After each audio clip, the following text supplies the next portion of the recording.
آج تیسرا دن ہے جڑاوالا کے واقعے کو، اور میں نے کچھ گزارشات کرنی ہیں۔ مجھے علم ہے کہ شاید آپ کو میری کچھ باتیں پسند نہ آئیں، لیکن باتیں تو کرنی پڑتی ہیں کیونکہ ہم ہتھیار اٹھانے والے لوگ نہیں ہیں۔ ہم بات کر سکتے ہیں، ہماری دلیل غلط ہو سکتی ہے لیکن ہماری نیت اللہ کا شکر ہے غلط نہیں۔ اور میں چاہوں گا کہ آپ کے ساتھ میں آج کچھ باتیں کروں اور کھل کر یہ باتیں کی جائیں، اور وہ باتیں کرنا بہت ضروری ہیں۔ اگر باتیں نہ کی گئیں تو پھر گھٹن بڑھے گی، باتیں نہ کی گئیں تو مسائل پیدا ہوں گے۔ جون ایلیا صاحب نے کیا خوبصورت بات کہی تھی کہ ایک ہی حادثہ تو ہے، اور وہ یہ کہ آج تک بات کہی نہیں گئی، بات سنی نہیں گئی۔ تو صاحب، بات کرنی پڑے گی، بات سننی پڑے گی۔ اگر آپ اپنے معاشرے میں لوگوں کو بات کرنے کا موقع نہیں دیں گے، لوگوں کی بات نہیں سنیں گے، پھر افراتفری پیدا ہوگی، پھر خلا پیدا ہوگا، پھر بے چینی پیدا ہوگی، انتشار پیدا ہوگا۔ انتشار بڑھے گا تو آپ کے لیے بھی مسائل پیدا ہوں گے۔ تو مسائل پیدا ہونے سے پہلے پہلے جو اللہ نے وسائل دیے ہوئے ہیں ان کو استعمال میں لائیں۔ کان سننے کے لیے ہیں، زبان بولنے کے لیے ہے، دل سوچنے کے لیے، ہمدردی کے ساتھ سوچنے کے لیے ہے، اور دماغ غور و فکر کرنے کے لیے ہے۔ آئیں ان حواس کو استعمال میں لائیں اور اپنے معاشرے میں جو چیزیں ٹھیک نہیں ہو رہی ان کو ٹھیک کرنے کی کوشش کریں۔ سب سے پہلی اور اہم بات یہ ہے کہ آج ہفتہ ہے اور کل اتوار ہے۔ جڑاوالا میں 6 چرچ کو آگ لگائی گئی، ان کے جو کراس ہیں ان کو توڑا گیا۔ آپ کو یاد ہوگا کہ آج سے کچھ عرصہ پہلے نیوزی لینڈ میں ایک مسجد میں جمعے کے روز ایک دہشت گرد داخل ہوا۔ اس دہشت گرد نے مسجد کے اندر لوگوں کو مارنے کی کوشش کی۔ کئی افراد اس واقعے میں جاں بحق ہو گئے۔ اس واقعے میں ایک ایسی شخصیت بھی جاں بحق ہوئیں جن کے بارے میں آپ نے بڑا سنا اور بڑا پڑھا۔ ایبٹ آباد میں ہمارے پڑوس میں وہ رہتے تھے، میرے والد صاحب کے شاگرد تھے، اور نیوزی لینڈ میں مستقل وہ چلے گئے تھے، وہاں انہوں نے سکونت اختیار کر لی تھی۔ حملہ آور کو روکنے میں ان کا بڑا کردار تھا۔ حملہ آور کو انہوں نے روکا، کچھ لوگ بچ گئے، کچھ لوگ جاں بحق ہو گئے، لیکن اصل جو معاملہ تھا وہ وہاں کی حکومت کا جو طرز عمل تھا وہ یہ تھا۔ پوری دنیا نے دیکھا کہ نیوزی لینڈ کے لوگ اپنے اس باشندے کے خلاف اکٹھے ہو گئے اور اس کے خلاف انہوں نے پورا ایک محاذ بنا لیا۔ جمعے کا دن آیا اگلا تو نیوزی لینڈ کے شہری، ان کی حکومت کھڑی ہو گئی۔ انہوں نے کہا کہ ہمیں نماز پڑھنی نہیں آتی، ہم کلمہ نہیں پڑھ سکتے، لیکن ہماری زمین پر اگر کوئی اسلام کا فالوور ہے تو اسے حق حاصل ہے کہ وہ اپنی مرضی کی عبادت کرے، اپنی مرضی کے عقائد رکھے، اور اس زمین پر آزادی کے ساتھ وہ اپنی مذہبی سرگرمیاں سر انجام دے سکتا ہے۔ اور ہم نے دیکھا کہ ان کے ملک کی وزیر اعظم جسینڈرا وہ کھڑی ہوئیں، سیاہ لباس پہنا، سر پہ سیاہ دوپٹہ کیا، مسجد میں داخل ہوئیں، یوں دونوں ہاتھ جوڑے، پوری دنیا کے میڈیا نے کور کیا، اور جا کر روتے ہوئے ان سے کہا، وی آر سوری، ہم ناکام ہو گئے، ہمیں افسوس ہے کہ ہم آپ کو محفوظ نہ بنا سکے، ہم آپ کی حفاظت نہ کر سکے۔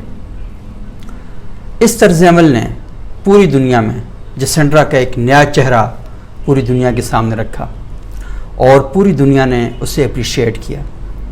یہ ایک واقعہ ہے۔ دوسرا واقعہ، سویڈن میں قرآن حکیم کی بے حرمتی کرنے کی کوشش کی گئی، اور ہم نے دیکھا پوری دنیا میں مسلمان مشتعل ہوئے اور اپنے اپنے رد عمل کا اظہار کیا، احتجاج بھی ہوئے۔ میں نے پاکستان میں عجیب و غریب ایک چیز دیکھی۔ ہمارے چرچ، ان کے پیشانی پر، ان کے ماتھے پر ایک بینر وضع کیا گیا۔ اس بینر پہ لکھا ہوا تھا، سویڈن کا واقعہ خلاف اسلام ہے، خلاف تہذیب ہے، اور ہم سویڈن میں ہونے والے واقعے کی شدید الفاظ میں مذمت کرتے ہیں، لیکن اس احتجاج کے دوران مجھے آج ایک مسیحی رہنما ہیں، فلپ پرویز ان کا نام ہے، یہاں اسلام آباد میں ایک چرچ کے وہ فادر ہیں، انہوں نے مجھے کہا کہ پاکستان میں جو احتجاج ہوئے اس میں ہمارا جو کراس کا نشان ہے، جو سلیب کا نشان ہے، اسے سڑکوں پر چھاپا گیا، گدوں پر اس کے نشان بنائے گئے اور لوگوں نے اس کے اوپر واک کیا۔ کیا ہماری دل آزاری نہیں ہوتی؟ قرآن کی توہین پر مسلمانوں کی دل آزاری ہوتی ہے، ہم اس کی مذمت کرتے ہیں، یہ مسیحی عالم کا کہنا تھا۔ مجھے یہ بتائیں کہ جب ہمارے چرچوں میں مسیح انجیل کی توہین کی جاتی ہے تو کیا ہماری دل آزاری نہیں ہوتی؟ اس وقت قانون توہین مذہب کہاں چلا جاتا ہے؟ اس وقت اس پر بات کیوں نہیں کی جاتی؟ تو صرف سوال یہاں تک ختم نہیں ہوتا، پوری دنیا میں یہ بات کی جاتی ہے کہ پاکستان میں بسنے والی جو مارجنلائز کمیونٹیز ہیں، وہ کمیونٹیز، وہ برادریاں جنہیں ہم نے حاشیے سے باہر نکال دیا ہے، وہ جو حاشیے سے باہر نکالی ہوئی آبادیاں ہیں، برادریاں ہیں، ان کے ساتھ ہمارا سلوک کس قسم کا ہے؟ ان کے کھانے پینے کے برتن الگ ہیں، ان کی عبادت گاہوں کے ساتھ ہمارا طرز عمل مختلف ہے۔ وہ اگر چاہیں کہ اس ملک میں زمین خرید کر، وہ بھی ٹیکس دیتے ہیں، زمین خرید کر اپنے لیے جگہ بنا دیں، تو ہم احتجاج کرنے نکل آتے ہیں کہ ہمارے عقیدے کو نقصان پہنچ رہا ہے، ہمارے ساتھ ظلم ہو رہا ہے، یہ ساری چیزیں ہم کرنا شروع ہو جاتے ہیں۔ اور ہمارا طرز عمل صرف مذہبی کم تعداد میں بسنے والے لوگوں کے ساتھ ہی نہیں ہے، بلکہ ویسے بھی ہم دیکھ رہے ہیں کہ بلوچستان میں آپ دیکھ لیں اور بعض دیگر مقامات پر دیکھ لیں، ہمارا طرز عمل لوگوں کے ساتھ بات چیت کرنے کا نہیں ہے، جبر کا ہے، حکم کا ہے، بدمعاشی کے ساتھ ہم ان لوگوں کو کنٹرول کرنا چاہتے ہیں۔ معاملہ صرف یہاں تک نہیں ہے، پاکستان میں ایک کمیونٹی ایسی بھی بستی ہے جس کا میں مجبوراً نام بھی نہیں لے سکتا۔ آپ یہاں سے اندازہ لگائیں کہ کسی ٹی وی چینل پر، کسی اخبار میں، سوشل میڈیا پر ہم اس کے بارے میں نام لے کر بات بھی نہیں کر سکتے۔ مسیحی ہو گئے، ہندو ہو گئے، سکھ ہو گئے، ان کے ساتھ ظلم اور زیادتی جب ہوتی ہے تو ہم ان کا نام لے کر یہ بتاتے ہیں، لیکن اس کمیونٹی کا ہم نام نہیں لے سکتے۔ گزشتہ روز لاہور میں ایک چھوٹی سی فیکٹری ہے اس کمیونٹی کی، لوگوں نے کہا کہ اس فیکٹری کا جو اونر ہے اس کا عقیدہ ہمارے عقیدے کے خلاف ہے، اور ہمیں پتہ ہی نہیں تھا کہ یہ اس عقیدے کا مالک ہے اور ہمارے پڑوس میں اس نے فیکٹری لگائی ہوئی ہے۔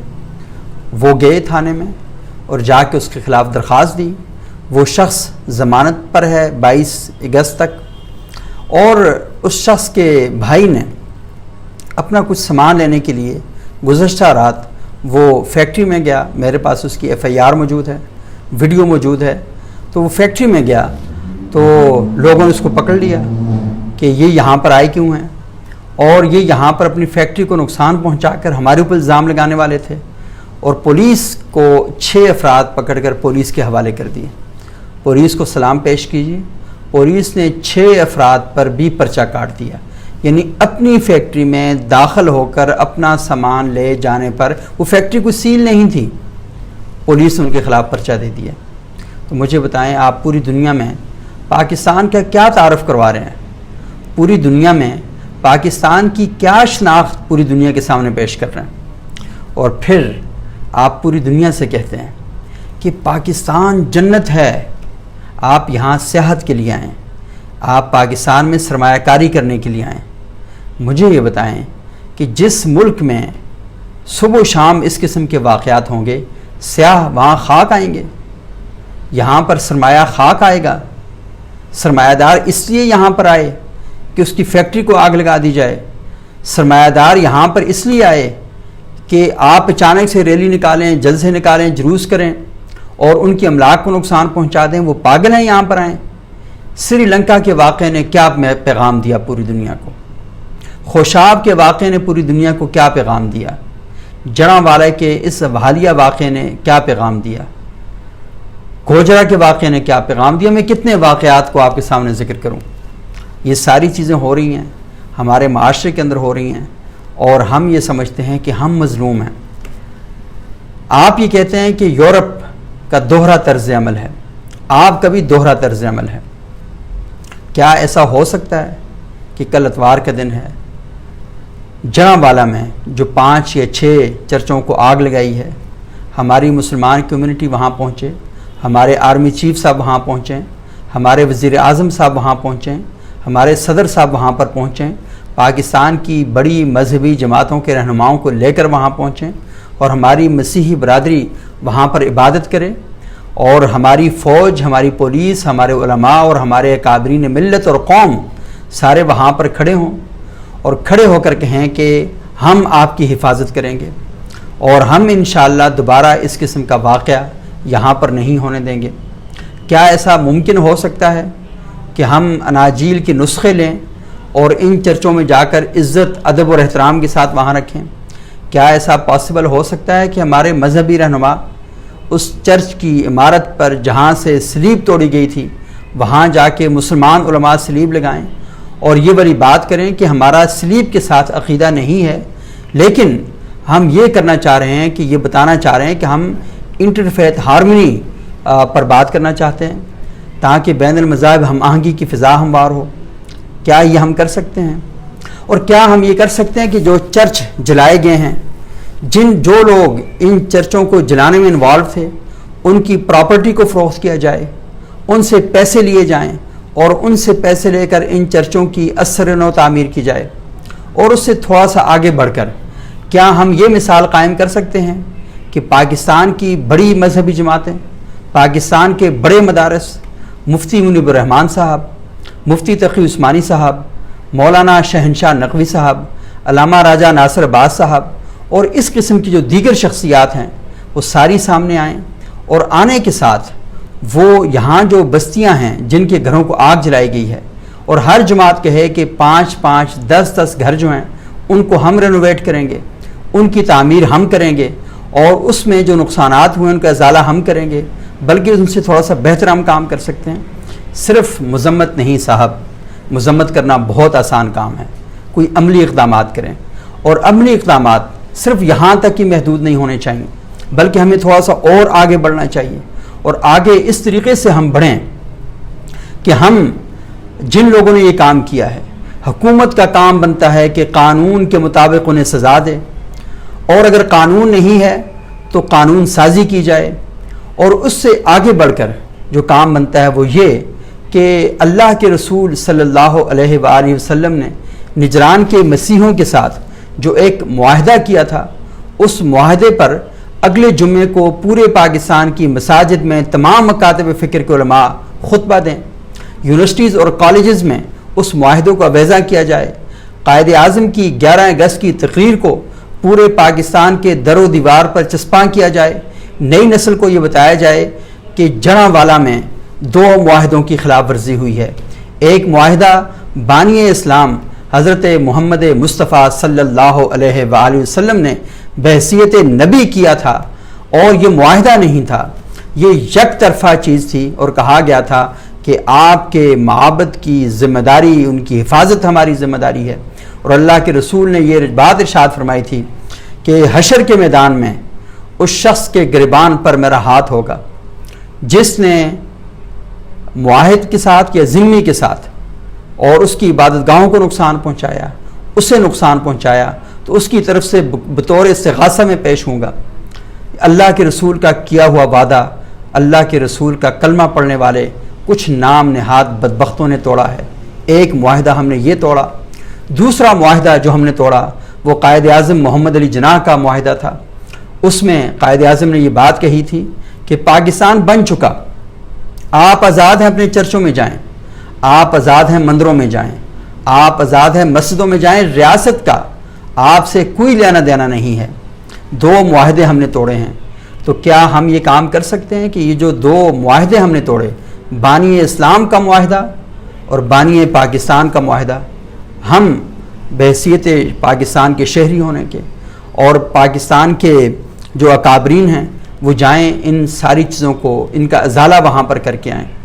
پاکستانی معاشرہ جہاں پر ہم یہ بات کرتے ہیں وہاں پر بہت خوبیاں بھی ہیں اس معاشرے میں، اور اتنی بے مثال اور شاندار خوبیاں ہیں، لیکن وہ خوبیاں قدر کے سانچے میں نہیں ڈھل سکیں۔ مجھے یاد ہے کہ پشاور میں جب آل سینٹس چرچ پر خودکش حملہ ہوا تھا، پاک پشاور کے لوگوں نے ایک شاندار مثال قائم کی تھی۔ پشاور کے لوگوں نے اپنی دکانیں بند کر دی، کپڑے کی مارکیٹ والوں نے جا کر ان کے لیے بندوبست کیا، ان کے کفن دفن کے اخراجات کیے، ان کے لیے کھانے پینے کا بندوبست کیا، ان کے سوگ میں شریک ہوئے اور 3 دن تک ان کے ساتھ رہے اور کہا کہ آپ کا نقصان نہیں، وہ ہمارا نقصان بھی ہے۔ اور پوری دنیا نے اس واقعے کو رپورٹ کیا۔ چند دہشت گردوں نے پاکستان کے چہرے پر کیچڑ ملنے کی کوشش کی، لیکن پاکستانی معاشرے نے اس کیچڑ سے لتھڑے ہوئے چہرے کو صاف کر دیا۔ پاکستان کے اندر ایسے کچھ بدبخت چہرے ہیں جو اس قسم کا کام کرتے ہیں۔ چھوٹی سی بات میں اس پہ کرنا چاہوں گا۔ ایک تو یہ میں نے کہا کہ جمعے کو خطبات دیے جائیں اور باقاعدہ نصاب کے طور پر شامل کیا جائے نصاب میں، اور ہر کتاب کے شروع اور آخر والے اندرونی صفحے پر ایک قائد اعظم کی 11 اگست کی تقریر اور اللہ کے رسول کا جو اعلان تھا وہ دونوں شامل کیے جائیں، تاکہ ہمارے بچے پڑھیں، انہیں پتہ چلے۔ ممبر و محراب پر، مساجد میں، یونیورسٹی کالجز میں اور معاشرتی سطح پر ٹی وی چینلز پر پیمرا کو یہ بتا دینا چاہیے، تمام ٹی وی چینلز پر، کہ مسلسل ان پیغامات کو نشر کرے۔ میں دیکھتا ہوں کہ جیو ٹیلی ویژن نے ایک بار بہت اچھا سلسلہ شروع کیا تھا اور وہ بڑا عرصہ چلتا رہا۔ خدا کے لیے اپنا چہرہ بدلیں۔ جو خوف آپ معاشرے کے اندر پھیلا رہے ہیں، آپ لوگوں کو اسلام سے متنفر کر رہے ہیں، دین اسلام سے دور کر رہے ہیں۔ پوری دنیا میں آپ ذرا اگر غور کریں تو جب آپ لوگ قرآن نہیں پڑھتے، لوگ حدیث نہیں پڑھتے، لوگ مسلمانوں کو دیکھتے ہیں، اور مسلمانوں کے اس عمل نے پوری دنیا میں جو تصویر گئی ہے، جو ویڈیو گئی ہے، اس میں بتا دیا کہ مسلمان ایسے ہوتے ہیں۔ تو اسلام کا چہرہ بگاڑنے میں جو کردار آپ نے کیا ہے، اس کو ٹھیک بھی آپ کو ہی کرنا پڑے گا۔ بہت شکریہ۔